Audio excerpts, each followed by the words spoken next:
청춘 남녀가 소개팅으로 만난 뒤에 한적한 저수지를 갔다고 합니다. 한적한 저수지에 이제 그 저수지 옆에 있는 카페에 식사도 하고 했으니까 식사도 하고 차도 마시기 위해서 그렇게 이제 출발을 했대요. 그런데 이제 한적한 호수다 보니까 좀 도로가 어둡고 그랬지 않겠습니까? 시골길을 이제 차가 달리는데 차가 막 달리는데 갑자기 문이 탈칵 하고 잠기는 거예요. 그때 여자분이 당황을 하면서 남자를 의심스럽게 팍 쳐다보면서 어머 왜 이러세요? 라고 그렇게 이제 소리를 쳤어요. 그런데 남자가 갑자기 제 차는 60km가 넘으면 문이 자동으로 닫힙니다 하고 어이없다는 듯이 그렇게 이야기를 했어요. 그러니까 이 여자와 저는 60km가 넘지 않아요. 감사합니다. 감사합니다. 아직 안 오셨습니까? 예. 이제 남자는 속도를 이야기한 건데 여자분은 몸무게를 받아들인 거예요. 그래서 여자분 입장에서는 60km가 넘었다고 하니까 자존심이 상하잖아요. 그죠? 그래서 자기는 60km 넘지 않았다고 그렇게 이야기한 거예요. 이런 상황에서 여러분 차에 대해서 제대로 모르는 여자분이라면 충분히 이렇게 오해를 할 수 있죠. 여러분 우리 교회 봉고차도요 40km인가 그럴 겁니다. 40km인가 딱 넘어가면 착 하고 잠깁니다. 여러분 절대 오해하지 마세요. 김우길 목사가 갑자기 뒤에 태우고 가는데 갑자기 차에 문이 잠기더라. 절대 이상한 생각하는 거 아닙니다. 차가 원래 그런 거예요.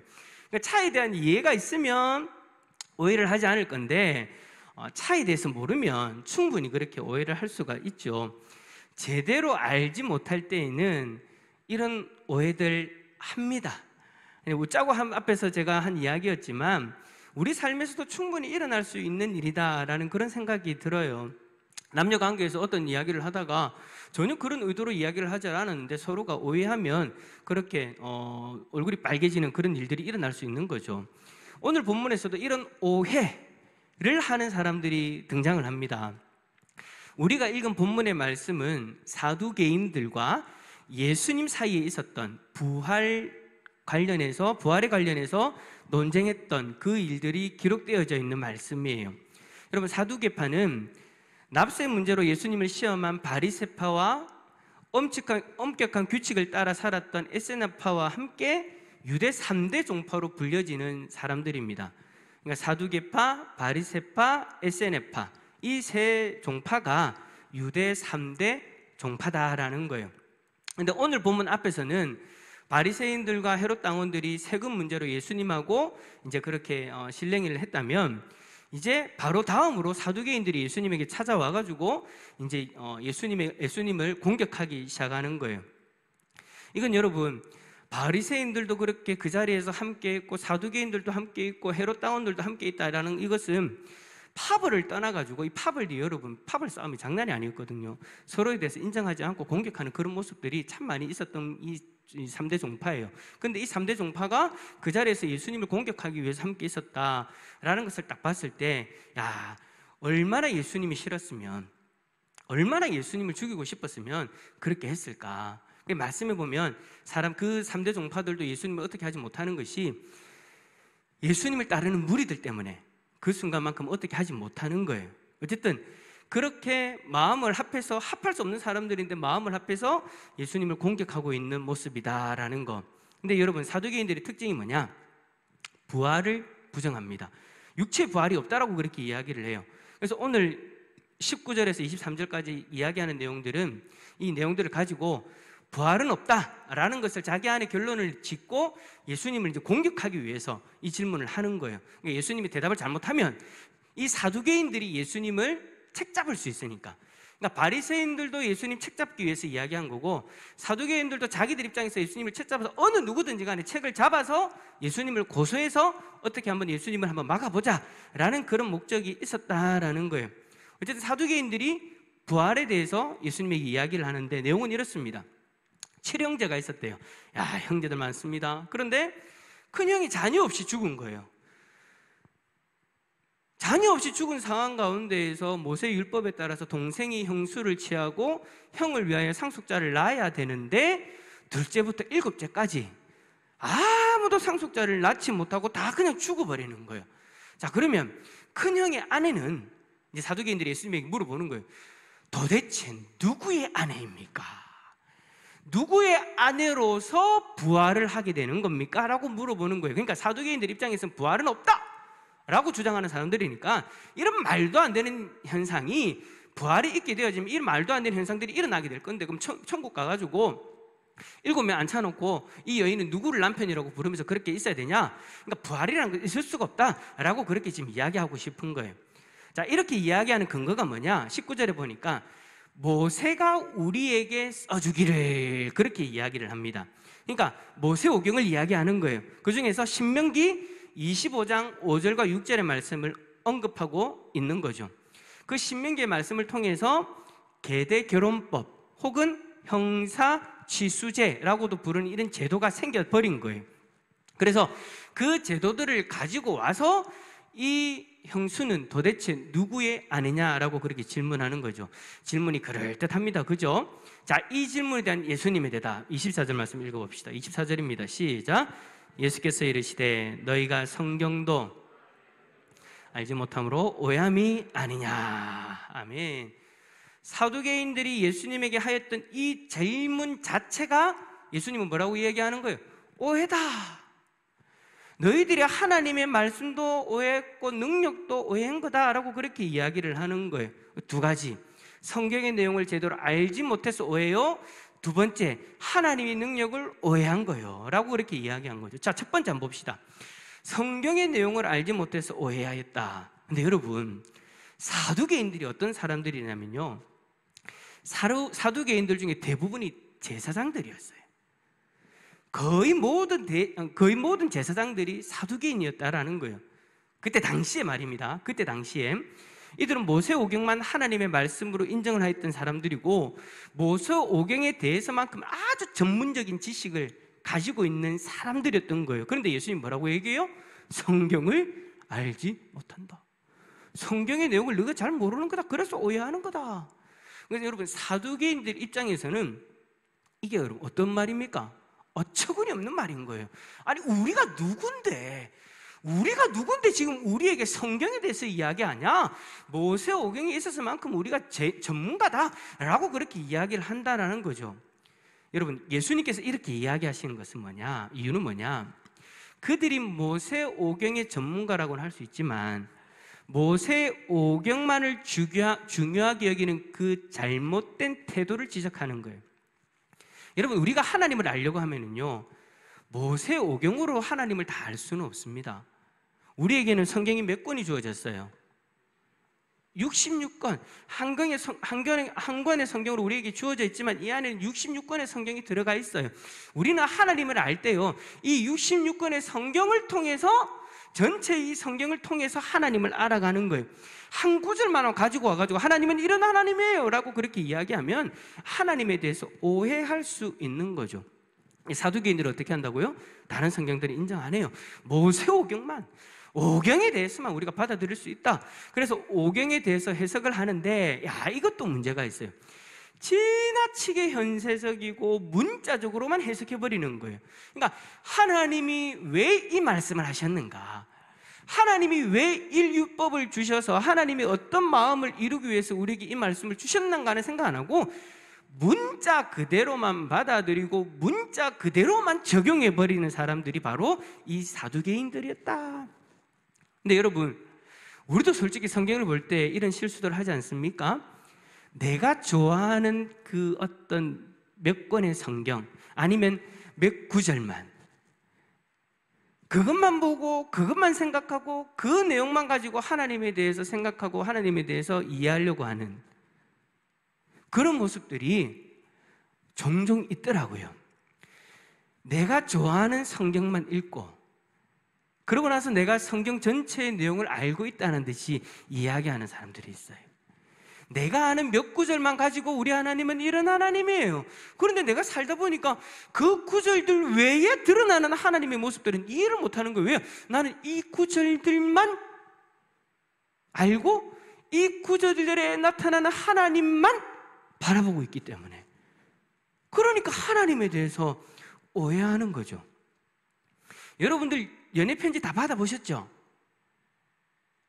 미안합니다, 청년들. 갑자기 놀란 듯이 뭐 깜짝 토끼 눈을 하고 저를 쳐다보는데, 그래요. 미안해요. 좀 있으면 받아볼 거예요. 그죠? 연애 편지를 받아보는데 편지 한 통만으로 여러분 알 수 있습니까? 이 사람이 나를 얼마만큼 사랑하는지 모르잖아요. 연애 편지 받아보신 우리 여자분들 손 들지 마시고 고개 한번 끄덕여 보세요. 윤정근님 안 주셨어요? 왜 권사님 고개를 안 끄덕이실까? 편지보다 한마디 말로 그냥 알겠습니다. 상대방에 대해서 알아가려면 한 통의 편지 갖고는 부족하죠. 계속해서 만나고 이야기하고 여러 통의 편지를 통해서 마음을 표현하고 그렇게 해야 이 사람의 마음을 알 수 있는 거잖아요. 그죠? 그렇게 하나님의 말씀도 똑같은 거예요. 우리가 하나님에 대해서 알려고 하면 한 권의 성경 가지고는 안 돼요. 66권이라는 성경을 하나님 우리에게 주신 이유가 뭡니까? 하나님을 더 잘 알 수 있도록 우리에게 보여주신 거예요. 우리에게 표현해 주신 거예요. 그래서 우리는 이 66권의 말씀을 통해서 하나님에 대해서 알 수 있는 거죠. 그런데 사두개인들처럼 그렇게 하나님을 이해하려고 한다. 몇 권의 내가 좋아하는 성경, 몇 구절의 내가 좋아하는 성경 구절들 그것만 통해서 내가 하나님을 알려고 한다. 그리고 그것을 통해서 내가 아는 하나님이 전부다라고 이야기한다면 그거는 여러분 큰 잘못을 저지르는 거예요. 큰 잘못을 저지르는 거예요. 여러분들이 아는 그 하나님에 대한 그 부분은 아주 일부분이에요. 한 구절을 통해서 발견한 그 하나님은 하나님의 한 모습이에요. 또 다른 모습들이 성경 구절구절마다 얼마나 그렇게 하나님의 모습들이 그렇게 표현되어져 있습니까? 하나님의 뜻을 얼마나 많이 그렇게 흩어져 놓으셨어요. 만약 사두개인들처럼 성경을 보게 되어지면 성경의 내용을 심각하게 오해해버리고 하나님의 뜻을 편협적으로 오해해버리는 오류를 범할 수 있다라는 거죠. 사두개인들의 이러한 성경 해석법으로 인해서 결국 그들이 주장하는 게 뭐예요? 부활은 없다. 부활은 없다라고 그렇게 주장하는 거예요. 근데 여러분 구약 성경에서도요 부활에 대해서 언급을 많이 합니다. 욥기, 시편, 이사야, 에스겔 여러분 성경들마다 그렇게 부활에 대해서 이야기하는 구절들이 많이 있어요. 모세 오경만 받아들이고 있으니까 부활은 없다라고 그런 결론을 내릴 수밖에 없는 거죠. 그러므로 여러분 우리는요 성경의 내용을 오해 없이 알려면 전체를 봐야 되는 거예요. 전체를 읽어도 여러분 우리가 망각의 동물이다 보니까 망각의 존재들이다 보니까 앞에서 읽었던 구절들을 잊어버리고 또 하나님에 대해서 또 오해하고 그런 부분들이 있잖아요. 그래서 우리는 어떻게 해요? 성경대학 성경 공부도 하고요 또 교리대학 교리 공부도 하는 거예요. 여러분 교리라는 것은 그냥 학자들이 모여가지고 우리 하나님은 이런 하나님이라고 정하자가 아니에요. 교리는요 하나님의 말씀을 통해서 흩어져 있는 공통된 주제들을 묶어서 하나님에 대해서 논리적으로 알 수 있도록 정리한 것이 교리예요. 근데 만약에 교리는 너무 따분해요, 교리는 배우고 싶지 않아요, 만약 그렇게 해버리면 여러분들이 만약에 성경을 매일마다 몇십 장씩 읽고 1년에 몇 통씩 해서 성경의 내용을 전체를 머릿속에 딱 넣고 있다면 다행인데 여러분들이 바빠서 성경을 읽는 시간들이 잘 없잖아요. 그래서 여러분 교회가 어떻게 교회들 그 시대마다 교회들이 어떻게 하냐면 성도들이 성경을 잘 읽지 못하니까 교리로 간단하게 하나님은 이런 분이다, 하나님 우리에게 이렇게 말씀하셨다, 예수님은 이런 분이다, 성령 하나님은 이런 분이다, 성경은 우리에게 어떤 존재인가, 이런 어떤 그런 부분들, 성화는 무엇인가에 대한 그런 건 주제별로 흩어져 있는 말씀들을 다 가지고 와서 논리적으로 정연을 해서 교리를 딱 배우면 내가 성경을 매일마다 막 그렇게 많이 읽지는 않지만 하나님은 이런 분이구나 라는 것을 우리가 알 수 있다라는 거죠. 그래서 우리가 사도개인들과 같은 그런 실수를 범하지 않기 위해서는 정말 성경을 봐야 되고, 만약에 우리가 성경을 그렇게 많이 읽지 못한다면 그렇게 정리되어져 있는 교리를 배우면 되는 거죠. 그래서 제가 오늘 하고 싶은 얘기가 뭐겠습니까? 오늘 이 첫 번째에서 교리대학 들어오시라는 얘기입니다. 교리대학 우리 그 교회가요, 우리 교회에서는 교리대학 1, 2 그러니까 1, 2 해서 두 번에 이제 들어야 되는데 교리대학 1이 1년 7개월 만에 이제 주일반이 끝났습니다. 작년 코로나 때문에 원래는 6개월, 3개월, 3, 4개월 만에 끝이 나야 되는데 이 코로나 때문에 1년 6개월이 걸렸어요. 그렇게 이제 교리대학 1이 끝났고 이제 2학기가 되어지면 이제 교리대학 2가 들어가는 거예요. 근데 만약에 내가 교리대학 1을 못 들었다, 그럼 교리대학 2부터 시작해서 1로 끝나면 되는 거예요. 그러니까 그런 식으로 제가 오늘 여러분들에게 부탁드리고 싶은 것은 여러분이 아는 그 하나님이 전부가 아니다라는 거예요. 여러분이 더 깊이 더 알아야 될 내용들이 더 있다라는 거예요. 이것은 여러분, 제가 오늘 여러분들에게 성경 66권 외에 하나님이 더 계십니다를 이야기하는 게 아니에요. 이 성경 66권에 나타나는 하나님만 알아도 제대로 알아도 되는데, 성경 66권의 하나님을 제대로 우리가 알지 못하고 살아가니 그렇게라도 노력하자라는 거예요.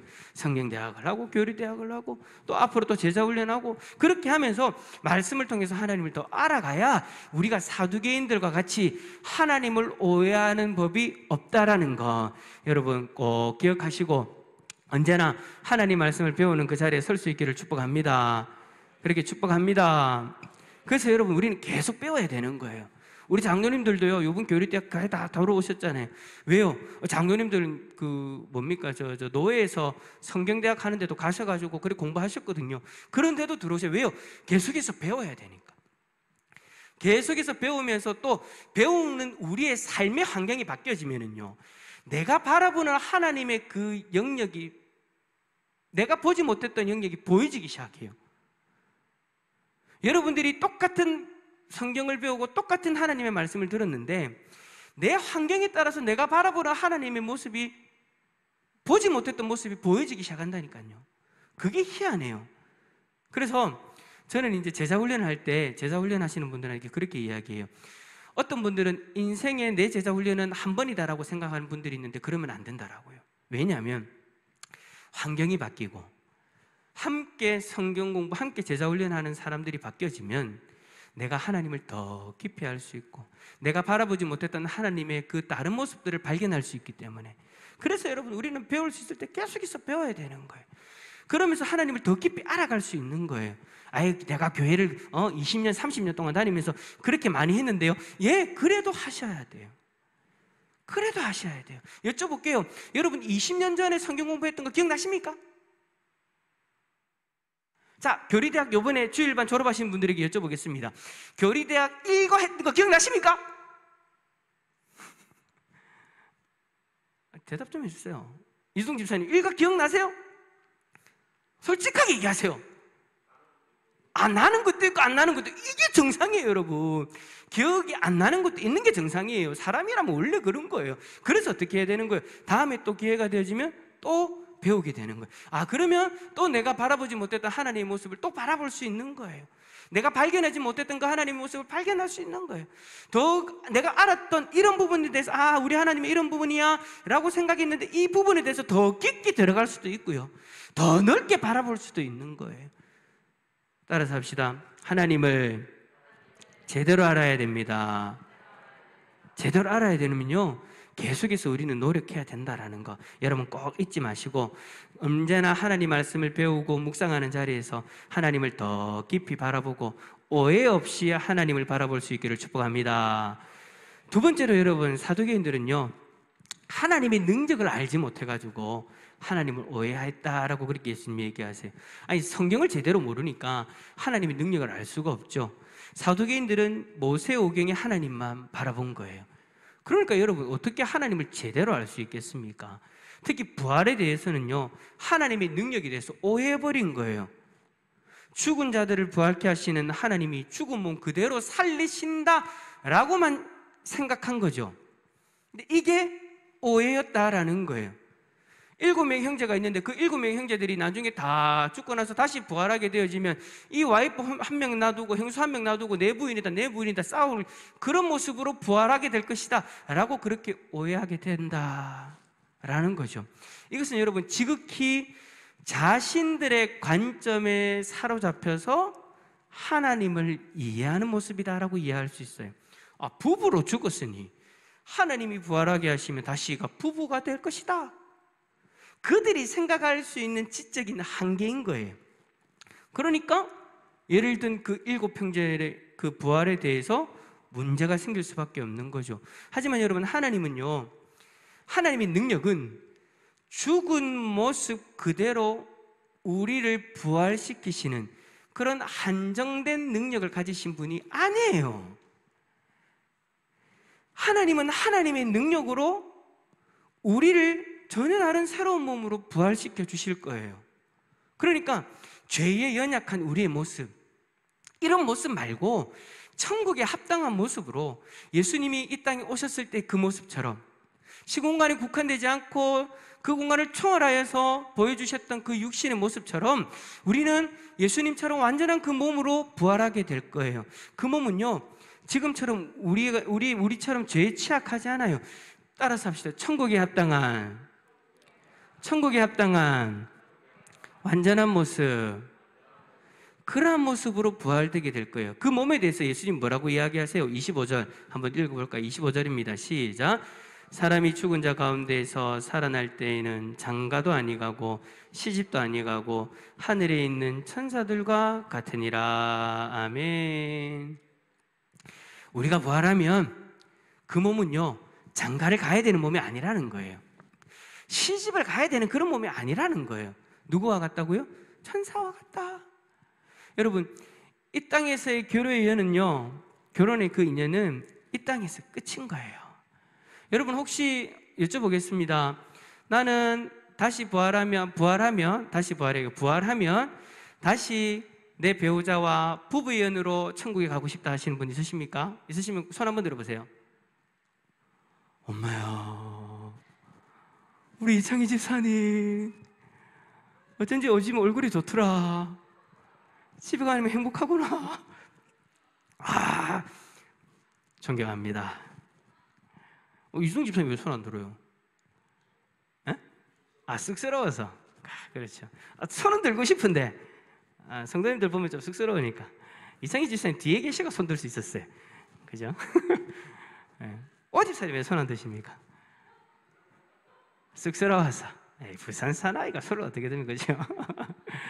아마 여기 대부분 계신 분들은 아마 대부분 그럴 거예요. 천국에서 다시 만나고 싶다, 뭐 그렇게 다시 부부로서 천국에 들어가고 싶다라고 그렇게 생각하실 수도 있어요.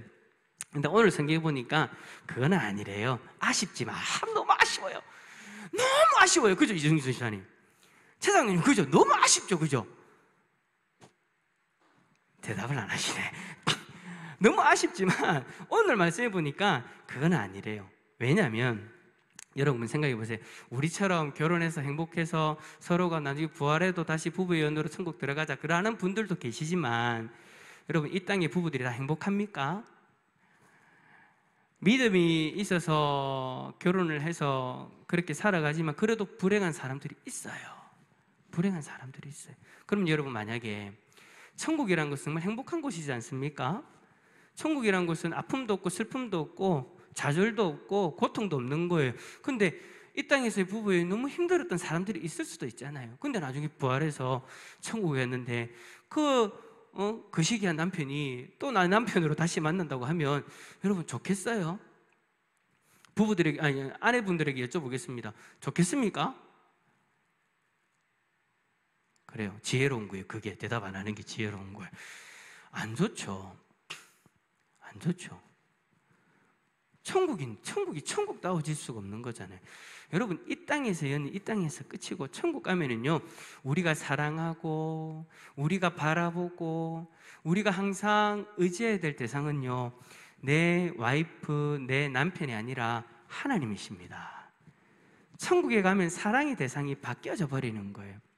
우리는 배우자를 통해서 만족하는 몸으로 부활되는 것이 아니고요, 하나님으로 말미암아 만족할 수 있는 몸으로 부활되어지는 거예요. 할렐루야. 그리고 또 어떤 이들은 이렇게 얘기하죠. 제가 교리대학 때도 말씀을 드렸지만, 아기가 죽으면 어떻게 되느냐, 장애인이 죽으면 어떻게 되느냐, 교통사고로 팔을 잃었던 사람이 죽으면 어떻게 되느냐, 부활되면 죽어서 부활하면 어떻게 되느냐, 아기로 부활하냐, 장애인 장애를 가진 그 모습 그대로를 부활하냐? 그러면 하나님 너무한 거 아니냐라고 이야기하겠죠.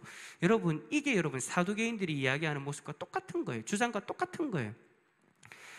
이런 것이 바로 하나님 능력을 알지 못하는 거예요. 하나님이 아기가 죽으면 아기 그대로 부활시킬까요? 장애가 있는 그 몸으로 그대로 부활시킬까요? 아니죠, 여러분. 이거는 여러분 우리의 지적 한계인 거예요. 우리가 생각할 수 있는 그 한계인 거예요. 그래서 사람이 만든 신들을 보면은요, 항상 사람들이 생각할 수 있는 그 한계로 신을 만들어요. 이 땅의 우상들이 다 그렇잖아요. 여러분, 신이 죽는데요. 신이 사랑을, 결혼을 한, 이상한 소리를 해요. 우리가 살아가는 그 모습 그대로를 그냥 살아가요. 근데 우리하고 좀 다른 건 뭐냐? 능력이 좀 더 있다라는 거. 사람들이 만든 우상들이 다 그런 거예요. 근데 여러분, 우리 하나님 그렇습니까? 아니에요, 여러분. 우리 하나님은 우리가 생각하는 것 이상의 하나님이세요. 우리의 생각을 초월하시는 분이 하나님이세요. 그래서 여러분, 우리가 생각지도 못한 몸으로 부활하게 하실 거예요. 할렐루야. 그래서 여러분, 이 땅의 개념이 아니라 천국의 개념에 맞는 몸으로 우리를 부활시키신다라는 거 여러분 꼭 기억하시길 바랍니다. 이런 오해들을요 참 많이 해요. 부활에 대해서도 그렇지만 여러분 우리의 삶에 있어서도 하나님을 오해할 때가 너무나도 많이 있죠. 어떤 일에 대해서 기도를 했는데 내가 기도한 대로 응답되지 않으면 나의 인생이 망한 것처럼 그렇게 여길 때가 있잖아요. 마치 하나님이 나를 사랑하지 않나요? 라고 그렇게 여길 때가 있잖아요. 근데 여러분 그거 다 오해예요. 나의 지식과 지혜를 다 총동원해도 하나님의 지식과 지혜를 따라갈 수가 없어요. 헤아릴 수가 없단 말이에요. 그런데 내 생각대로 되지 않는다고 하나님이 나를 버린 것처럼 여기고 자신의 인생이 망한 것처럼 여긴다면 이거는 여러분 너무나도 큰 오해다라는 거예요. 하나님의 능력을 몰라서 오해하는 거라는 거예요. 반대로 여러분, 하나님이 나에게 물질의 복을 주시고 나에게 만족감을 주실 때가 있죠. 기도를 했는데 웬일로 하나님이 바로 즉각적으로 응답하셔가지고 내가 원하는 방향대로 하나님 인도하신단 말이에요. 그러면요 우리는 어떻게 하냐면 그 만족에 도취되어져요. 만족에 도취되어진 나머지 이것을 주신 하나님의 뜻을 바라보지 않고 하나님의 의도를 오해할 때가 많이 있어요. 이럴 때도 오해하고 저럴 때도 오해하는 것이 우리들의 모습인 것 같아요. 왜요? 항상 우리들의 지식, 우리들의 지혜로만 하나님을 바라보니까, 내 한계 속에 갇혀져 있는 그 모습으로 하나님을 바라보니까 오해하는 거죠. 마치 베드로처럼. 여러분 베드로, 야고보, 요한이 예수님하고 기도하러 산에 올라가잖아요. 그죠? 그때 어떤 일이 일어나요? 모세하고 엘리야가 나타나가지고 예수님하고 대화하는 그런 장면이 나오죠. 야, 그때 여러분 아시는 것처럼 베드로가 얼마나 만족합니까? 얼마나 좋아합니까? 그래서 예수님이 뭐라고 얘기해? 집을 짓고 여기서 영원히 삽시다 예수님이라고 그렇게 이야기하죠. 근데 이것은 하나님의 뜻을 바라보지 못했던 베드로의 오해였어요. 베드로의 지식, 베드로의 지혜로는요 이 모든 것이 다 완벽했던 거예요. 이걸로 다 된 거예요. 하나님 뜻은 거기에 머물러 있지 않죠. 하나님의 뜻은 어디까지 가요? 예수 그리스도가 십자가를 지시는 그곳까지 가시는 거잖아요. 그리고 부활하셔서 예수 그리스도로 말미암아 하나님 백성들이 구원받는 그곳까지 하나님은 바라보고 계시는 거잖아요. 근데 베드로는 거기까지 못 봐요. 그게 한계예요. 여러분, 그게 우리의 한계예요. 그래서 우리가 하나님을 바라볼 때 어떻게 해야 되느냐? 우리의 한계에 갇혀서 하나님을 바라볼 것이 아니라 우리의 한계를 초월하시는 하나님을 바라볼 수 있어야 된다라는 거예요. 사랑하는 성도 여러분, 지금 여러분에게 다가오신 그 하나님을 온전히 바라보고 계십니까? 혹시나 사두개인과 바리새인들, 베드로처럼 그렇게 하나님을 오해하고 바라보고 있지는 않습니까? 우리가 하나님을 오해하지 않으려면요 하나님 말씀을 떠나서는 안 돼요. 우리의 얕은 지식과 지혜로 하나님의 뜻을 판단하려고 하면 안 돼요. 내 눈에 보이는 그 현상 하나 가지고 하나님 뜻은 이거야 라고 그렇게 단정 지으면 안 된다라는 거예요. 왜냐하면 하나님은 그것을 더 초월하여 역사하시는 분이시니까. 어떨 때는 내가 만족되니까 하나님 뜻이라 인정하고 내가 만족되지 않으면 하나님 뜻이 아니라고 인정해버리는 그런 모습이 될 수밖에 없는 것이 우리들의 모습이니까. 그래서 우리는 하나님을 오해할 수밖에 없으니까. 그래서 우리는 날마다 하나님 말씀 앞에 겸허히 무릎을 꿇어야 되고요, 겸손히 그 하나님이 우리를 초월하신 그 하나님의 뜻을 바라보고자 기도의 자리에 서야 되는 거예요. 여러분, 오늘 이 밤에 잘 나오셨습니다. 제가 요즘에 참 걱정이 있었어요. 무슨 걱정이 있었을까요? 수요일하고 금요일하고 성도님들이 기도하러 안 나오니까 제가 너무 걱정이 있었어요. 어떨 때는요, 목사님 우리 2주 전이었나 지난주였나 수요일 날 4명 앉아 있었나? 그죠?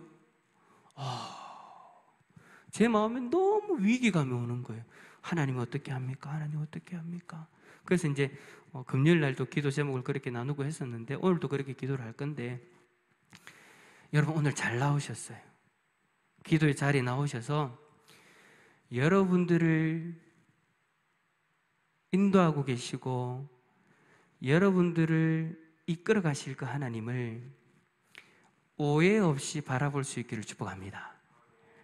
오늘 말씀을 통해서 다시 한번 우리의 모습을 깨닫고 더 하나님을 온전히 알아가는, 오해 없이 더 온전히 알아가는 우리 성도님들 다 되어줄 수 있기를 예수 그리스도 이름으로 축원합니다.